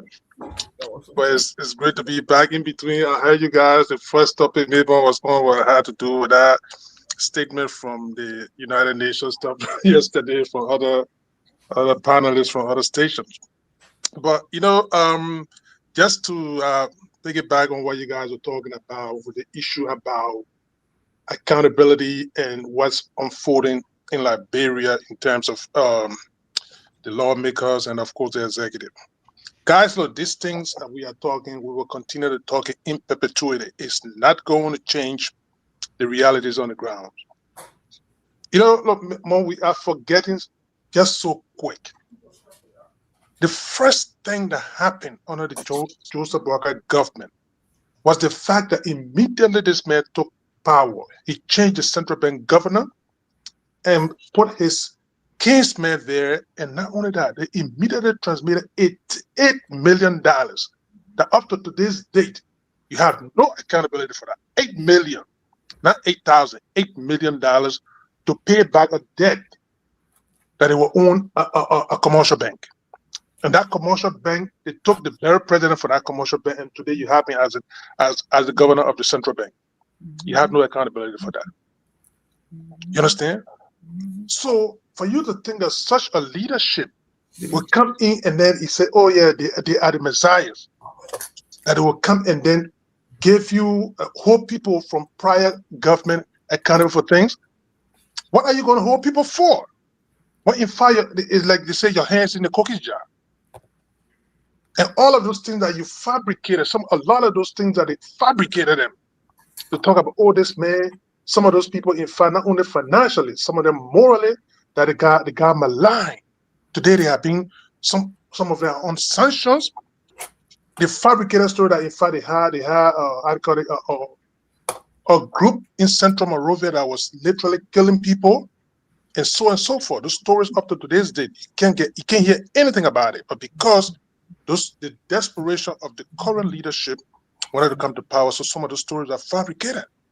Now, if you say that John Brown took XYZ, 3 years going now, where are the reports on some of those things that John Brown took physical monies and those people are masquerading? You can't do anything about it. But because you have a leadership that literally in your own eyes, not even in hiding, the president ordered pay $8 million to the bank because we owe them. In your private capacity as an opposition political party, you are holding a bank that immediately you assume leadership, you pay them back. Up to today's date, whose money did you pay the people? Liberian people money. Today, guys, you have a government that there were no budgetary allocation for a $10 million project. Well, someone else says between $6 to $10 million, whatever million it is. There was no budgetary allocation for it, but today it's been erected. There was no legislative enactment. Nothing at the kind is being erected in the hometown of the president. And there is no accountability up to today's date. Now you're telling me that the very people will get out and go investigate other people? What are you investigating? You are not clean, so to speak. How can you go investigate people holding them as criminal when in fact you said you're exhibiting attitude of criminalities in so many different ways? So those things need to be pointed out. And lastly, the lawmakers that you guys are talking about, until there is a structure in place, Mr. Dolly, a lot of the guys went over there not as independent. A lot of them went over there elected on political parties. But because they feel that they can change any day, that, oh yeah, party A, let's for instance, ANC elected some people that got over there, immediately got over there, they said, man, I'm no longer a member of ANC. I'm an independent now. ANC can do nothing about it. CDC can do nothing about it. Even the very United Party, some of them, at the time they were opposition, some of them say I'm independent. You can't do that here in the United States easily. Trust me, your next election, you're never going to get elected easily in our constituency. But because you have a structure in place that is so rotten to the point that American can use a political institution to accept the leadership. By the time he amassed a lot of, ill-getting wealth, then let's say tell you I'm independent and you can't do me anything. So that's the trouble that we got over there, Mom, Mr. Dolly. So these lawmakers, until you have a holistic change or visitation to the particular constitution that giving these guys the powers over there, those guys, they are law unto themselves. You can't imagine a bunch of guys will tell you we got our own rules here. Even you go to the Supreme Court, nothing can happen. So, I mean, how do we address such a situation? It's a complicated thing. And I tell you for free, prior to, even when Mr. Taylor was president, I bet you couldn't see any MPP legislator telling you that, oh man, I'm going as an independent anywhere. It would not happen. Or even a United Party member. But now you got a system that the mayor can be elected today. And tomorrow tell you, say, my man, I'm not part of you anymore. Ain't nothing you can do about it. After some party have spent their resources on some of these guys. Yeah. They campaign for them.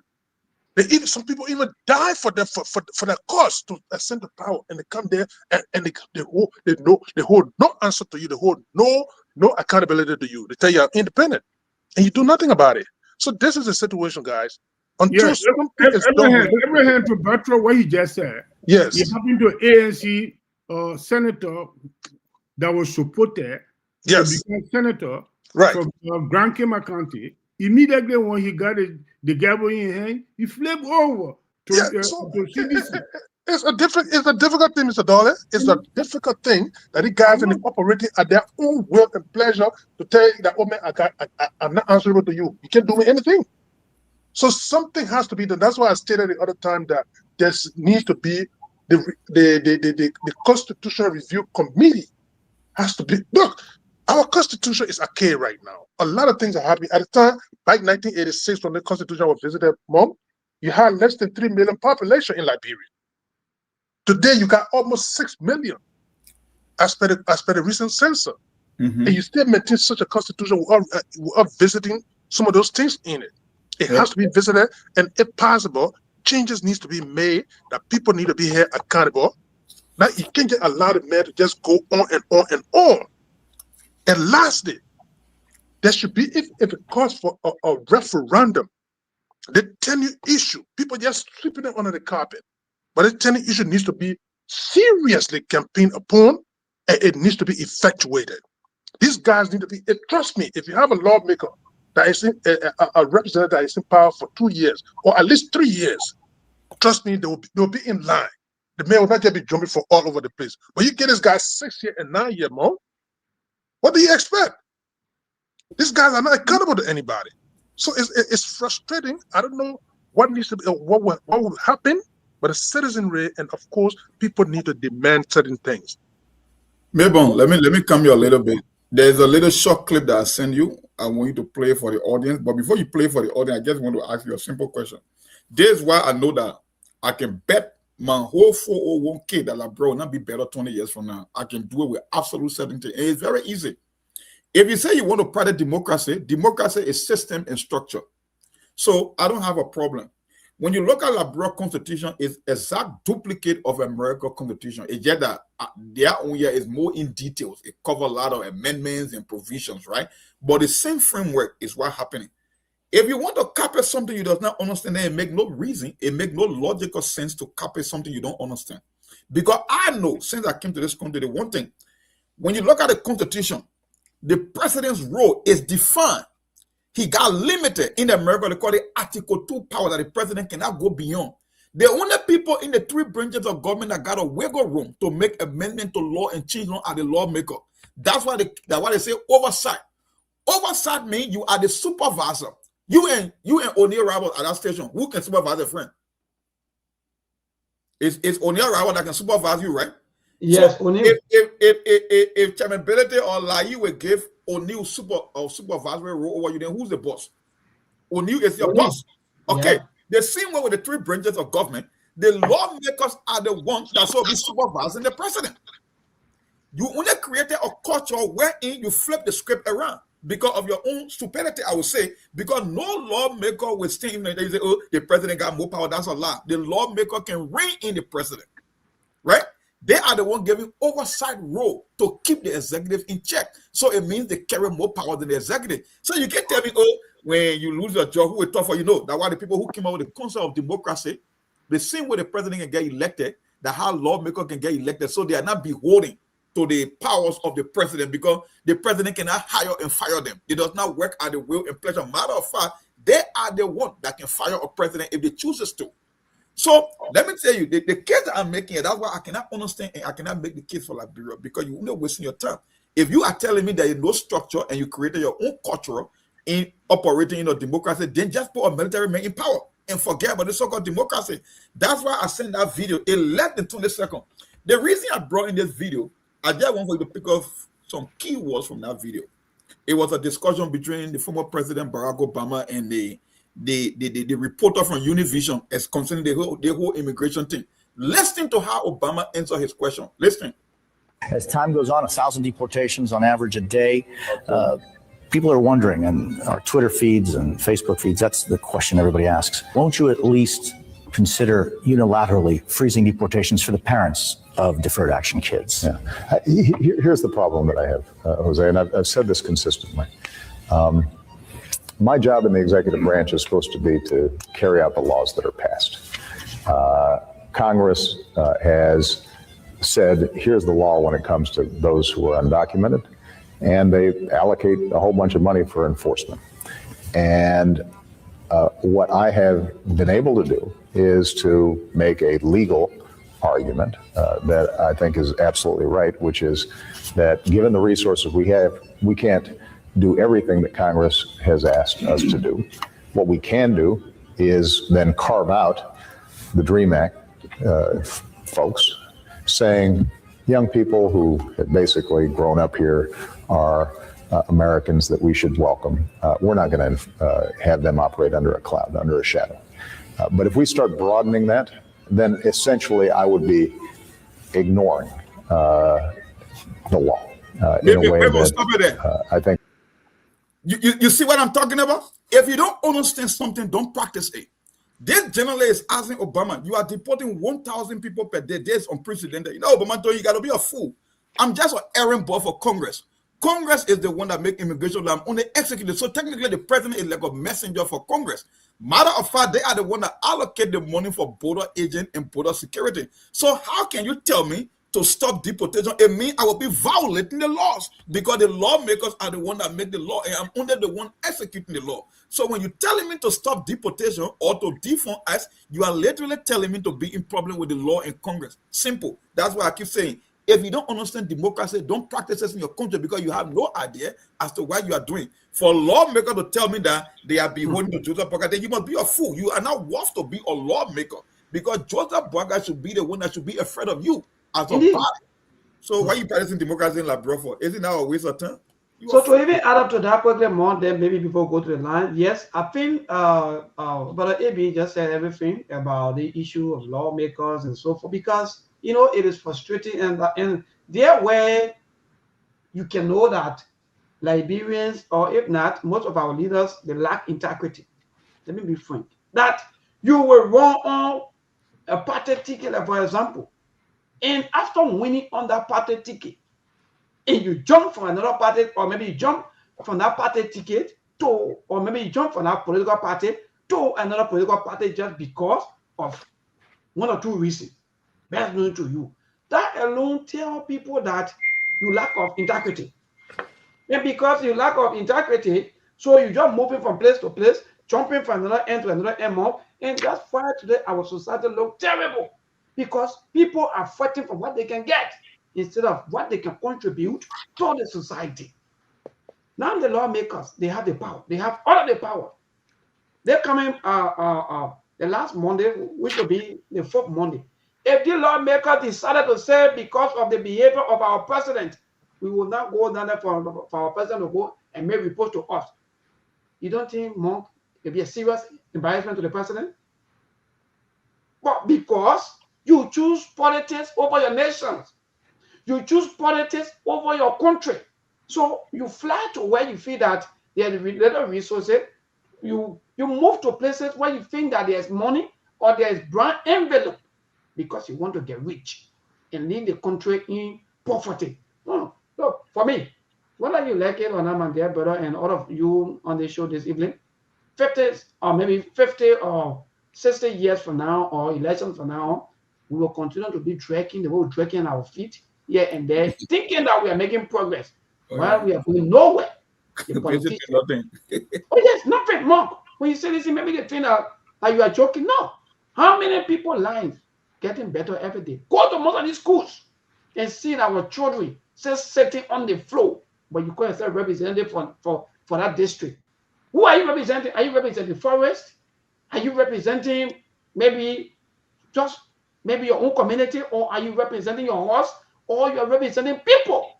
So, Monk, our leaders, the reason why today the executive continue to have to control them is because the lack of integrity. And when you lack of integrity, you want money. No, integrity, you get it wrong. Integrity, I just won't ask for the question. They don't even know their own functions and their role. They don't understand their own constitution, maybe. But go ahead. I get on the correct no, you're right. So I don't want to check in on that before we go to the line. Nothing anybody want to say quickly, then we'll go to the line to hear from our people. Yeah, on these issues, for me, I think, yeah, so far so good. Know where we're going for now, a few years from now. Yeah, Mr. Dollar? Yeah. The concern about the topic that we have here is very, very discouraging. And as I said, I think Abraham just said, oh, we need to transform the entire constitution of our country. Also of that, the only thing that makes them to be powerful, they have the right to exploit the people money, is the constitution. When constitution, there's a clause within the constitution say this should be done to these people, definitely they will think wise and do the right thing. But because in that constitution where they do it behind and carry on whatever unscrupulous behaviors, if it stays existing as it is, definitely they will not change. Even we remove the entire leadership right now and bring the new people, they will do the same thing. So basically, there's a need that we revisit the constitution and change a lot of cross.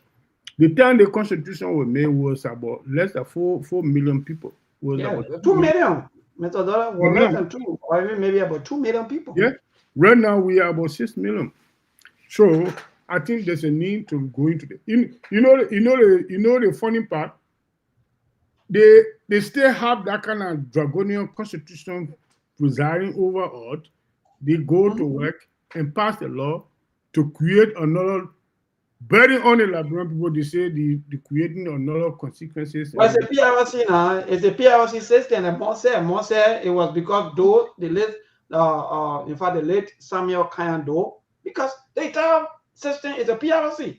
So they stay using the PRC system, even though they crap that the PRC system was bad. The PRC government, the military government, they do this, they do that, man. So they do come with all of the crime, No, this country of ours, we don't even know. That simply tell you that we are not truthful to ourselves. You understand what I'm saying? So the citizens have to stand firmly to defend and protect their right. They need to come up to demand the refund of the Constitution. If that is not happening, it will remain as it is for the rest. Some of us will owe 20 years from now, sometimes we will not even be here. So that's what I can say in this thing here. All right, wonderful. So that goes to the line of ascension or no ascension. Yeah. Listen, let me just point this out real quick before you go to the line, okay? The thing about it is that, can anybody explain to me the justification for having a lawmaker in Liberia spending 6 years in the lower house and then the senator spending 9 years? Can anybody explain it? What's the rationale? I'm yet to understand that. It's a fiasco, Abraham. Can anybody explain to me why people, Liberians, must be buying a $45,000 car for lawmaker for every 3 years? By the way, people, that is not happening in the greatest economy of the world, United States of America. You're not buying cars for lawmakers here for that. Two. Abraham, I'm not going to order. During Chatelain administration, how much lawmaker were taking? I know, Mr. $500 and $900. The Taylor administration they bought the guy one car. That car stayed with the people until Taylor left Liberia. Yes. If you can recall, I don't know how if you can remember, Mabel, I don't know how old you were at that time. They bought them one Azusa Super Jeep. That Jeep, that was it. For each of them. Each of them in that blue car. If everybody in Liberia knew that blue car, maybe will remember. That was the car that people had. I think they were the 51st, right, Mr. Dollar? Huh? What? They were the 51st. Yeah, that was the first legislature before post-war legislature. Yes, but it's very, very careful. Let me be frank. It was true then. Today we have the central bank, the LRA, and I think so many of the good laws and institutions that they even maybe brought into light and so forth. But I go to a line they cause yeah. Maybe take the calls. Take the call. We'll come in later. Take the calls. Yes, let's hear from our people too quickly, please. 1 minute per call. Today's caller, David King. Good evening. Good evening, everyone. And let me say good evening to the rest of the family. You know, maybe you guys are just put it right. Chancellor time we had the blue and Susu triple, our boss for lawmaker, and then they come vehicle. They were that boss for them twice. That vehicle level the people on the tiller left his face. In fact, they will put the house up to the town heading king to power. Woman, they will put it, he want what they will take care of car very well. And to see the guys today, so they're spending 20 years in power like Tom Fala, Ellie Stowe, and the rest of the other guys who have been there. Today people refer to them as Doyen. When you refer to somebody as Doyen, and this guy is not doing the Doyen thing. So they just use like by calling him a Doyen because it's that man, you be the Doyen of the legislature. Then they have known what the Liberian people confront him with on a daily basis. But the guy doesn't care to secure himself power and to always be on the winning side. And that's not why you call Doyen. Doyen, you be somebody who know what the people want, what the people face with, what the people already need. But you just imagine work for yourself and you call yourself Doyen. They can't money they play fee here. He has told the people they have to close the entire play fee because you carry squad to the capital building for the president of the nation address. How can you do things like that to people? Because you see, you want to be in alignment with Joseph Boga, so you're doing everything wrong, and the issue of deportation for America, some of our people who are there, they are not serious to do anything. All right, thank you. Let's take more calls. 07702033125. I think on the WhatsApp, this number been calling throughout, so you can call back. Some of you who are calling on the WhatsApp line. Also, let's take a few more calls, please. Let's just stick to at least 1 minute per call. I think that will be okay. But let me go to the WhatsApp line quickly and answer this caller. Good evening. Johnson, how are you, sir? My brother, we okay. Thank God for life. Go ahead. Yeah, my name is Mark Manguli. I'm calling you from Sweden. Yeah, thank you for joining us. Yeah, good evening to everybody. So my concern, like my brother AB was asking a question, we should define the role of these guys. That question should be asked to the Liberian people. It's not the lawmakers we should be asking, but the Liberian people we should be asking them this question, because these are the people that are fooled by these guys most of the time. Over and over again, they come and just fool the people with piece of rice, with small liquor, with small cigarette, just fool those people and then take over and stay in the seat for so many years and doing nothing. You can't account any good project that some of these lawmakers have taken. For somebody has spent 20 years, like every snow. You can't account any good project. Like Tomo Fala, you can't account any good project. Like your man that just showing our children how to misbehave. What's his name? That rude guy. What's his name? Yake Koluba. You don't keep these kind of people as honorable men. You know? So for me, that maybe we can go back to we are having those radio stations. We go back and into the public, make enough awareness, make them to know the importance. They are the one that's so much important. The lawmaker is not important. The lawmaker has no weight. The people that has the weight is the public. We have the vote. We have the voice when we speak. Nobody can speak. No lawmaker can stand. So one of the things we need to do is that we need to spread the information across. Share to the bloggers. Tell them, let them spread out. If you are a government official, you steal money, you shouldn't be re-elected again. If you're a president, you steal money, don't even think about coming back in the picture. Because we'll even teach it in school. Tell the school to teach that this president stole government money. Let the children know, because when they grow and reach to that state of voting, they will know that, oh, this we can't vote him. He stole money. He just stole our money. Because if we don't do these things, we will continue to live in poverty, my brothers. So we need to spread out this information to the public. All right, brother. That's Thank all I you. have to say this night. Yeah, thank you so much. Thank you so much for joining us from the Sweden. Yeah, so those of you back home, we can now place in your calls. Hello to this caller. Good evening. Yes, my brother, go ahead. My name is Pierre. Yeah, neighbor, you my one neighbor. I see a better body to solve our house. The house was actually not exactly our interest, neighbor. Can you imagine? Every year, every 3 years, I'm going for a battery car over carbon. Each one they go. One still one they go. If you get to have a project, that project is low. Because like you already have country, anybody, when they think our house, we let them for them go to represent in our house, for them to love for us. But the house is just for that self-interest. We take and their family. But if to come down, at least one for to come down in the community to work up, to go to your community, I think they go put it on the floor for them to do it. You get to wait. You put it there to attract interest. Yeah, I did.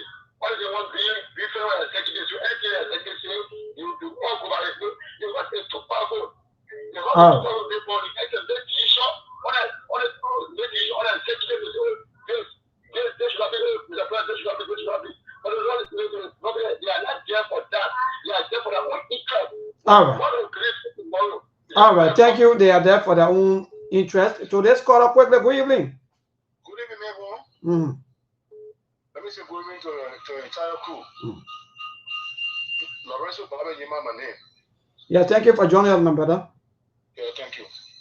Mabel, I listen to all the callers.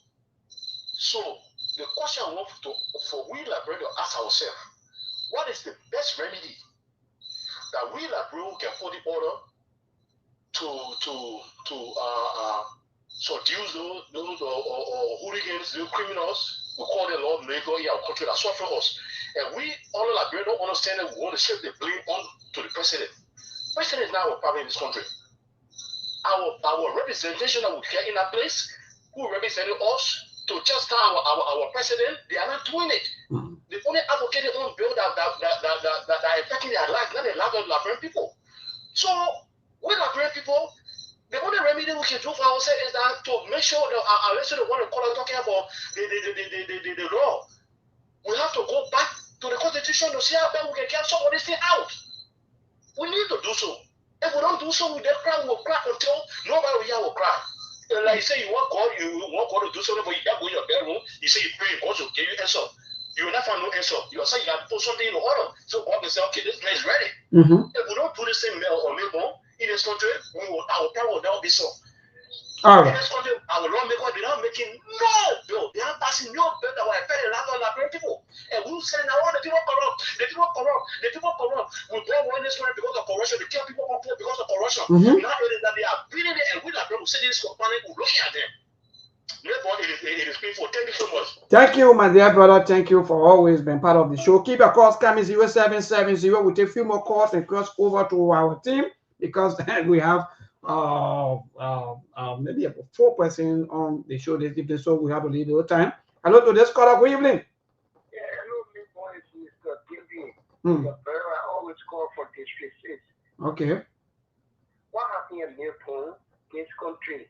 The constitution we have. And our 18th constitution, 1996. Look at the year. Now we're living in a modern world. Oh, look at it like here. They take people pressure who they can put in so wasn't listening to nobody.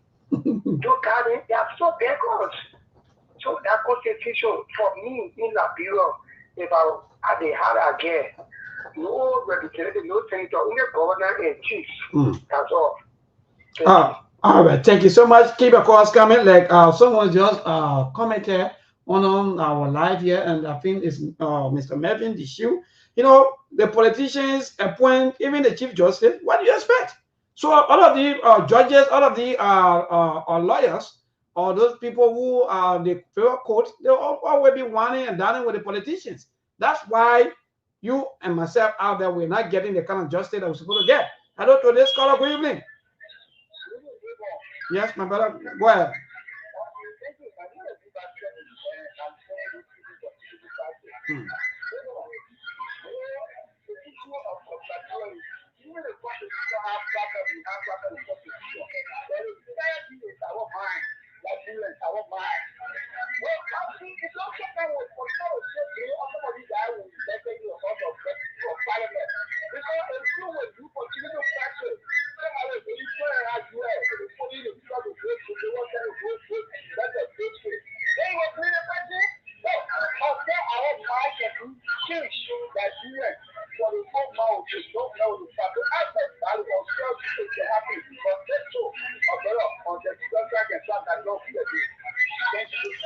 Wow, thank you so much. Take one or two more calls quickly, then we cross over to our team. I don't know whether we'll be having law, maybe that will make law that will be able to stop trucking. That maybe when they see you taking anybody from another district to another district, you should be persecuted, or maybe the law should go, or maybe hold you and maybe ban you from running again. This thing happened in Ghana during the peace accord. They said all the people that fought war, or maybe that participated in the war, they should not run. And the people came here, they went to the court, they challenged the court. Now, man, Sktv and the list and the Prince Johnson, all of them told how they run. And today, we say in the same thing, we say cry, we will cry into the cycle. But again, I think, let me cross over, no time already. I let me give a few time to our team member. Yes, I know we're going to go first, but Mark, Brother AB and Mr. Dollar will back. At least let have the few time to go. So, if you listen to Liberians. Mr. Dollar? Yeah. Okay. Yeah, what say you with the cause? Yeah, you see, the problem of our country is every single Liberian know what is our problem. Everybody know the problem. But who dare to advocate to solve the problem? You ask any you just get through talking to our Liberian peoples in our country, the citizens of Liberia. You just talked to them a few minutes ago. All they say the same thing that you and I are saying. But why they don't have the gut to get themselves together to say to the sitting government, enough is enough, they need to stop. It's not possible. Quite recently, they just take Molwa Molu. I'm not a fan of Molwa Molu or Nilo, whatever they are doing, because they were in power, they did the same thing to people. Yeah, today they march them to court for false charges leveled against them. And if they are not careful, they will be sent to jail for some number of time. And I know Central Prison is a place not to send somebody because the place is nasty. The government send people there to punish people. They don't send people there to serve the thing. That place there, that's Central Prison. So obviously, every Liberian knows the problem we have, but who is there to stand firmly to say enough is enough? All right. I can say this thing here. Thank you, Mr. Dollar. But maybe then more we just maybe close up, be the last, then we'll go for the day. Yes, thank you very much, people, and let me say thanks to the callers and all of those that are, burning their data to continuously contribute to the concerns of the country. Mabel, this issue about Liberia's legislative branch of government needs to be taken seriously. Yeah. The fact of the matter is that you have a country, maybe the size of Texas is twice Liberia's size. Texas, the state of Texas, is 2 times Liberia's size. And you have senators in that place, 2 senators, just as Liberia is. 2 senators. And it said 4 years. 4 years, oh man. No senior, no junior. 2 senators. I mean, obviously, it's to be in the form, but this all said the same term, 4 years. Okay? And the people, you talk about millions of human beings that those 2 senators represent. But you have a... Somebody keep disturbing, man. Sorry. you have a country like Liberia. Take for instance, like a River G, or a Grand Cru, or of Grand Bassa. All of the human beings you put them together, they ain't reach to 10,000. But you elect a man to represent that place for 9 years. And then you be buying him, like for instance, as a senator, you're going to buy. And you know?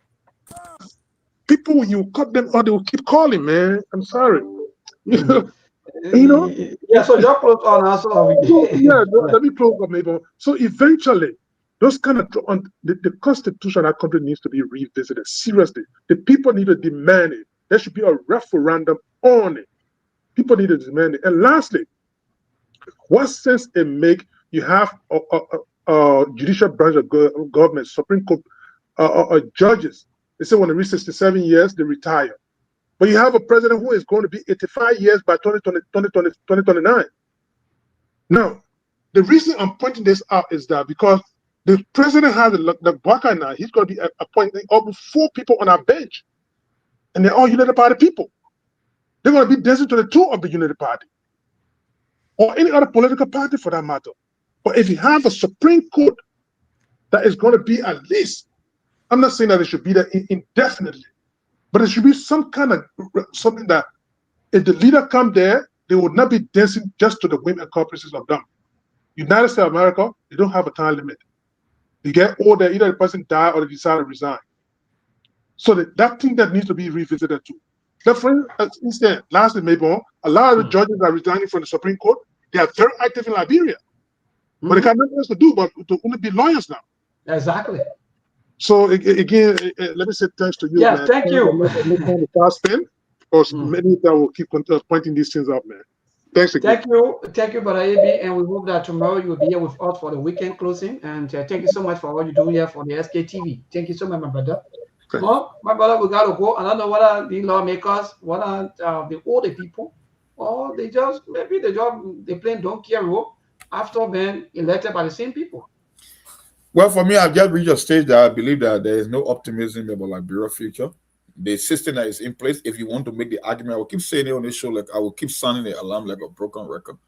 If you want to make the case that Liberia lack the system to practice democracy, then don't enter into democracy. Democracy is a very complicated form of government or system of government that require laws and structure for it to work. So if you want to tell me that lawmakers can take their constitutional responsibility and punt it to the president, then there is no need. Maybe you just need one military dictator and just suspend the constitution, because the last time I checked, the constitution divided and kind of defined the role of the chief executive. The chief executive has limited power that he cannot operate outside of. And if you want to tell me that you are beholden to the chief executive, that you can beg him for money, that they can just walk to any financial institution and do things that it so chooses because they are from the executive, there is no need to be a lawmaker. You are worthless, you are useless, you don't understand your role, and you shouldn't be in the first branch of government. That's just what it means. Because if you understand your role, you will know that Joseph Boaga is technically your errand boy, that you can ring at any time, that you can call people under the executive and even make criminal referral against them. That's how democracy works. And I just gave you a typical example. What the former president of America, the greatest country in the world, that calls herself the bastion of democracy, he told you, no, I cannot go against law that was created because that's an impeachable offense. So you cannot stop me from carrying on deportation, because technically Congress carry more power than me. That's what you were trying to say in the layman term. So if you can sit there and you believe your constitution is a direct replica of American constitution and you don't even know your role, then why is the essence? Just bring one Ibrahim Traore or one Museveni and just pour in power and just suspend the whole constitution, or you go home and no, operate by decree. Operate a decree. That's it. Yes, and that's the fact. Yeah. Well, anyway, thank you. Let me say thanks to all of you. Mr. Dollar, we see you on tomorrow by the grace of the Almighty God. We have roughly about a minute now to go. And thanks to our good friend and brother AB, who now taking off his time to join us here, at least in doing it now. we hope and pray that you will be here always with us. Mom was also busy. Almost said, no, I can't pass by this kind of discussion because they are all unique and good. You know, Sktv is very addictive. Sometimes when and when you're not on the show, you feel like something is missing. Even when you 10 minutes late, you still want to come and chant. That's how far we have come on Sktv. But for me, I think our society, I don't know how soon we're going to graduate from all of these things, because it's not easy, and that's just the fact. Our people or our leaders, they are using the laws to abuse our people. And we don't know how soon they're going to end. But maybe we hope and pray. Like Mr. Dole said, we should pray. So we will pray. But for me, there are physical things and there are spiritual things. So I don't want to be confusing myself on with it too, right? Yeah. So good night, people. See you on tomorrow, my mom. Yeah, thank you so much for coming on. All right, guys. Take care, man. Good night. Thanks. All right. Mr. Dora, good night. See you on tomorrow. There are things we can do. We bring in good news and we give it to you. We searching for podcasts and connecting people and culture from here and up out of the club. Qualified people who willing to sell. The blessing that time and the effort are rest. The brothers giving the care and the parents of them. The work with my life without care. A lyrical health. Master. Cleverly, so I can't ask it if you been you. Say my journey, Tina can I say my jamo. And yes, I know money, and more I know. And you love what is Sktv, the best in Liberia. Sktv, the best in Africa. Sktv, the best in Mama Liberia. Must survive the lofa and grandbaza. And I didn't ya to money, and I said ya to money, and I can't play ya to money, and I could do ya to money, and I didn't ya to money, and I said ya to money, and I can't play ya to money, and I could do ya to money, and I don't get it now ya to money. That's the thing, and I don't get it now. Cause you walk on my ya to money. Yeah. Sktv, the best in Liberia. Sktv, the best in Africa. Sktv, the best in Mama Liberia. Must survive the lofa and grandbaza. There are things we can do. We bring in good news and we give it to you. We searching for podcasts and connecting people and culture from here and up out of the globe. Qualified people who willing to sell. The flesh, the time and the efforts are rest. The broadcast we giving are real and the premise my best. To work with my life without fear. From Grandfather Nima to Lufa, from Riverside to Raji to Chile, from Grand Crew, Bombing, Kidman, Montserrat, San to Backwalu, from Maryland, Bonkan to the Mikey B. We the best in the land, yeah, LIB. We the best in the land, yeah, LIB. We the best in the land, yeah, LIB.